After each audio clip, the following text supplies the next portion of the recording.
Presented by Balthar Junction। दिलवा में रही के ते छल कइले, ठीक भइल दिल से निकल गइले। सुना दिलवा में रही के ते छल कइले, ठीक भइल दिल से निकल गइले। दिलवा में हमारा हो गया लगइले, शादी तू दोसरा से काहे कइले। जोरे जोरे तोरा माई के छल कइले, ते लगा के दिल काहे बदल गइले। जोरे जोरे तोरा माई के छल कइले, ते लगा के दिल काहे बदल गइले। जोरे जोरे तोरा माई के छल कइले, ते लगा के दिल काहे बदल गइले।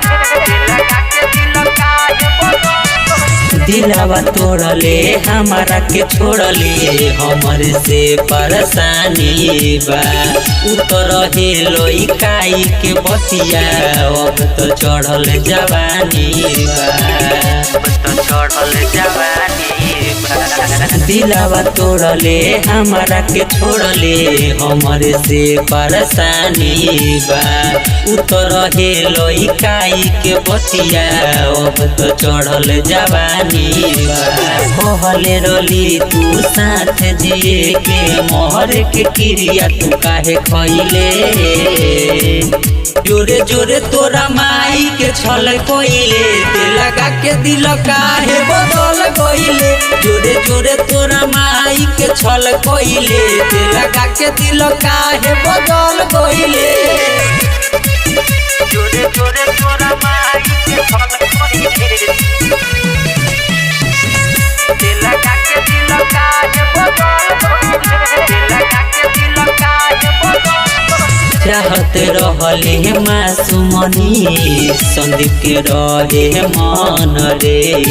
मिले आवेले काहे रे पगली, तो हसे तुरन जन रे। तो हसे तुरन जन रे। चाहत रहले मासूमनी, संदीप के रहे मन रे। मिले आवेले काहे रे पगली, तो हसे तुरन जन रे। विकास बजरंगी काहे तोरा दिलवा में आके बस गइले।